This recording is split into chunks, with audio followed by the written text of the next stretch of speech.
Fala aí, galera bonita da EJA. Aqui é o professor Maxwell. Sou professor de História e Ética e Cidadania na Rede Municipal de Barra Mansa. E hoje nós vamos falar sobre o PED número 6. Beleza? Então vamos lá. Bom, esse texto aqui fala sobre o direito à saúde, né? Direito que nós todos temos mediante a nossa Constituição de 1988, né? Que dá a todo cidadão um direito à saúde, a ter atendimento de saúde de graça e de qualidade, né? Pelo governo, né? Que nós temos, né? Em alguns momentos bons, ruins, né? Outros melhor um pouco, mas nós temos, né? E graças a Deus pelo SUS, certo? Então o texto fala sobre o direito à saúde, certo? É um texto fácil que não tem muita dificuldade, um texto bem direto até. Então vamos logo para o número 1. O texto apresenta, né, retificações, ou seja, confirmações sobre as informações relativas ao reconhecimento dos direitos constitucionais, ou seja, o texto ele concorda com o que promete a Constituição em relação ao direito à saúde, né? Ele concorda que nós estamos tendo direito à saúde, está tudo beleza. Letra B. Ele critica as informações, né? Ele traz contestações direcionadas às informações sobre a precariedade da saúde no Brasil, né? O texto ele critica, ele não concorda com as informações do texto que indicam que a saúde no Brasil é precária, né? Deu para entender? Vamos lá. A letra B. O texto ele não concorda, né, com as informações sobre a precariedade da saúde no Brasil. Letra C. O texto traz divulgações sobre os locais adequados à busca por direito à saúde pública. Letra D.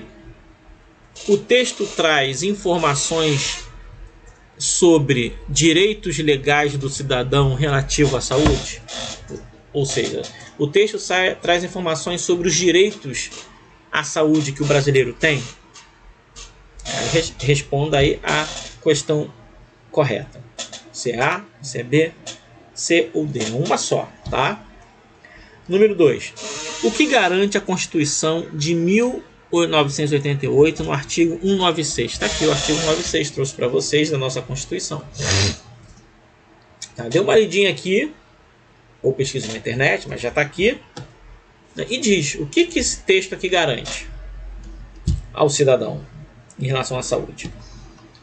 Número 3. O fato de estar previsto na Constituição o direito à saúde significa que na prática acontece com efetividade, ou seja, pelo fato de haver uma lei dizendo que nós temos direito à saúde, né? E uma saúde boa. Isso acontece? Nós temos direito a esse tipo de saúde? Quando não, o que se pode fazer para que os direitos sejam respeitados? Se você não concorda, né, que nós temos direito, que nós estamos desfrutando desse tipo de saúde que a nossa Constituição promete, então qual é a saída?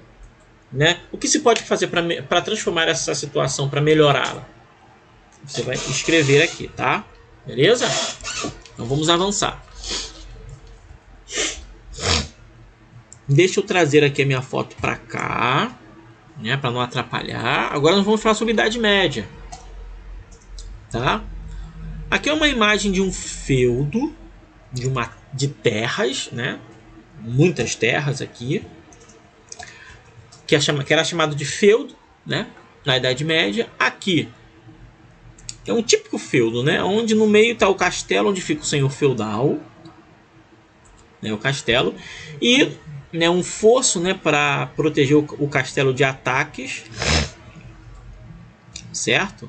E aqui estão os camponeses, certo? Os servos do senhor feudal, os camponeses, né? E percebam que aqui o castelo é muito bem guardado, né? Além dos soldados que ficam aqui no muro, tem um fosso aqui para poder impedir ataques e proteger quem está aqui dentro, que é a nobreza, né? As famílias, os familiares e parentes do senhor feudal. E tem uma ponte aqui, ó, que se o bicho pegar, a ponte sobe, ninguém entra e ninguém sai, certo? Aqui estão caracterizados o tipo de terras: o manso comum, dizendo aqui o que é o manso comum, né? O manso senhorial. O manso comum é que todos, tanto o senhor feudal, tanto o servo, pode desfrutar, mas com algumas exceções, né? Que exceções eram essas, professor? Né? A caça nas terras comuns, no manso comum, na parte do feudo, né, que era identificado como manso comum, a caça nas florestas era exclusividade do senhor. Só o senhor podia caçar, os servos não. Tá? E no senhorio, em geral, também havia celeiros para armazenar a colheita, um moinho para triturar os grãos e fornos para assar os pães, certo? Mas, de modo geral, no manso comum, a caça era do senhor. O manso senhorial, né? A parte do feudo que era chamado de manso senhorial, os produtos dessas terras pertenciam exclusivamente ao senhor. Nelas trabalhavam servos e outros camponeses. Ali se produzia tudo que o senhor necessitava para manter a sua família e outros dependentes. O manso servil, que era a parte da terra onde os camponeses podiam trabalhar para se sustentar, certo? Terras destinadas aos servos. Nelas os servos produziam o que era necessário para a sua sobrevivência, devendo, em troca, cumprir uma série de obrigações para com o senhor. Ok? Então vamos lá. Letra A. O título da imagem é Senhorio Medieval. Qual o significado dessa expressão? Né? Senhorio está muito ligado a senhor. Alguém que se deve obedecer. Alguém que manda. Né? Ou seja, está falando basicamente sobre o senhor feudal, certo? Né? A estrutura em que ele vivia, né? A estrutura controlada por ele, certo? De acordo com a imagem, o senhorio medieval possuía basicamente 3 mansos: o senhorial, o comum e o servil. Nas legendas fica claro que as melhores terras, obviamente, estavam sob o poder dos senhores feudais. Destaque no texto da imagem a atividade que, embora realizada em manso comum, era privilégio apenas dos senhores. O que aqui era privilégio apenas dos senhores? Dá uma lida aí. Letra C. Desculpem, né? Eu tô com uma coriza tremenda, então não tem jeito, vou fazer alguns barulhos aqui estranhos, tá? Descreva tudo que você vê na imagem. Aqui, você vê um castelo, você vê terras cultiváveis, você vê rio, fosso, casas de camponeses, o castelo, né? É possível dizer, a partir dessa descrição, que a imagem revela desigualdades presentes na sociedade feudal? Cite-as em caso afirmativo. A desigualdade aqui, é claro que há. Quem mora aqui, principalmente quem mora aqui, está mais seguro de quem mora aqui. E provavelmente tem mais conforto do que quem mora aqui. E tem mais privilégios do que quem mora aqui. Certo? Já dei a dica. Ok? Vamos seguir. Nessa outra imagem aqui, esse aqui é um pouco mais complicado. Porque assim, na sociedade feudal existia a vassalagem. Né? A vassalagem era um acordo que era feito entre nobres. Entre um nobre mais rico e um nobre mais pobre, ou entre o rei e a sua nobreza. Por quê? É o ato de vassalagem. Isso começou lá com Carlos Magno, lá no meio da Idade Média, né? Século VIII, né? Mais ou menos ali, no século VIII. Século VIII? Não, não foi no século VIII, não. Foi basicamente ali no século VI, né? Século VII, por ali. Época em que Carlos Magno viveu. Ainda foi na Alta Idade Média ainda. Mas vamos lá. Carlos Magno, ele conquistou um reino enorme. Aí ele chegou no momento em que, caramba, o meu reino é enorme. Eu conquistei muitas terras, conquistei outros reinos e tomei as terras desses reinos. E agora, como é que eu vou fiscalizar tudo? Imagina naquela época, só a cavalo ou a pé, ou de barco. Fiscalizar tudo. O que eu vou fazer agora? Eu não posso estar em todo lugar.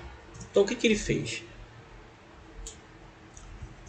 Ele cedia pedaços de terra para pessoas de sua confiança. Essa terra, quando ele cedia, ele era mesmo que tempo de vender? Ele perdia essa terra? Não. Mas a pessoa que recebia a terra tinha que ter alguma vantagem, embora não fosse o dono da terra. A terra continuava de Carlos Magno. O que ele fazia? Ele chegava, olha só, fulano, vem aqui. Eu vou te dar um pedaço de terra lá na região tal. Ali você vai tirar o seu sustento. Ali você vai poder cobrar impostos, vai ganhar uma grana das pessoas que moram ali. E ali você vai ser o juiz daquele lugar. Todo delito, toda coisa errada que acontecer, você que vai julgar. Certo? Ah, beleza, tá bom, porra. Óbvio, é uma proposta muito boa, né? Mas a terra vai continuar sendo minha, isso o Carlos Magno falando, né? Então ele fez isso com todo o seu território, com todo o seu reino, para poder facilitar a administração. Já que ele não podia estar em todos os lugares, ele colocava pessoas de sua confiança. Essa prática, ela, mesmo com a morte de Carlos Magno, vindo seus herdeiros, essa prática ela vai continuar. E vai ser uma prática, já que a sociedade feudal era uma sociedade muito violenta, as pessoas estavam sempre em guerra, em conflito, era uma forma de conseguir aliados. Certo? Como assim, professor? Como está dizendo aqui, o rei doava um feudo, que era a terra, e conseguia um vassalo. Esse vassalo ia proteger o rei. Proteger o rei assim. Sempre que o rei precisasse de ajuda, esse vassalo tinha que ajudar. Se o rei, caso fosse pego por um outro reino numa guerra, e esse outro reino pedisse resgate, por exemplo, para devolver o rei, os vassalos tinham que fazer a vaquinha e dar o dinheiro para resgatar o rei. Certo? Só que isso não ficou restrito somente aos reis.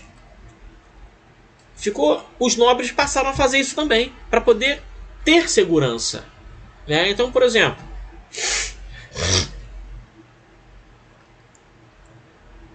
eu sou o rei, né? Tá aqui o meu filho, tá aqui do meu lado. Aí ele se torna meu vassalo, que eu dou terra para ele, né? E era através desse rito aqui, ó, o vassalo é esse cara aqui ajoelhado e o rei é esse cara aqui, né? Que era o rito de vassalagem, né? Que a pessoa que está ajoelhada jurava fidelidade ao rei, ao suzerano. Esse é o suzerano, é o que cedia no ato de vassalagem, era o que cedia as terras, em troca da lealdade do vassalo. Então, esse é o suzerano, esse é o vassalo. Esse devia fidelidade ao suzerano, e o suzerano entregava em troca da fidelidade o feudo, que era a terra, né? Só que esse cara aqui fazia a mesma coisa com um nobre mais pobre do que ele. Esse cara aqui doava a terra para um outro nobre mais pobre, né, um pedaço da sua terra, em troca da fidelidade da ajuda militar também do outro nobre mais pobre, né? Isso era feito. E é isso aqui que esse mapa está explicando, tá? Né? O rei doa um feudo ao vassalo 1. Né? Esse aqui é o vassalo 1. O vassalo 1 doa partes do seu feudo ao vassalo 2 e 3. Esse vassalo 1 doa parte do seu feudo ao vassalo 2 e 3. O vassalo 2 e 3 doa parte dos seus feudos a outros vassalos. E assim por diante. Beleza? Então vamos lá. A partir das leituras já realizadas e da observação atenta da imagem, dê um título à mesma, de acordo com a sua ideia central. Dê um título a essa imagem, de acordo com aquilo que nós conversamos aqui sobre essa prática da vassalagem entre o suzerano e o vassalo. B. Explique como se organizava na sociedade feudal o sistema representado na imagem e qual ordem ele correspondia. Eu acabei de explicar a vocês, né? E vocês vão escrever explicando como se organizava a sociedade feudal, certo? Né? Eu falei um pouco sobre a sociedade feudal nesse vídeo, né? A sociedade feudal girava em torno do feudo, ou seja, a terra, né? A terra era o bem mais importante, certo? E quem detinha a terra eram os reis e os nobres. O camponês ele não detinha a terra, mas ele ficava na terra, certo? O camponês, o servo, ele estava ligado à terra e ele trabalhava para ele e trabalhava para o senhor da terra também, certo? Então explicar isso aí, como se organizava a sociedade feudal. Faça uma pesquisa, dá uma olhada nos livros, tá? O sistema representado na imagem e a qual ordem ele correspondia, certo? Vamos lá de novo. Letra B. Explique como se organizava na sociedade feudal o sistema representado na imagem, que é a vassalagem, e qual a ordem correspondia. Estava correspondendo aos servos, aos nobres ou aos reis e aos nobres. Era uma relação entre os reis e nobres. E entre nobres também. Beleza? Tranquilo? E nós vamos ficar por aqui. Um grande abraço para vocês. E a gente se vê no PED número 7. Beleza? Aquele abraço e até lá.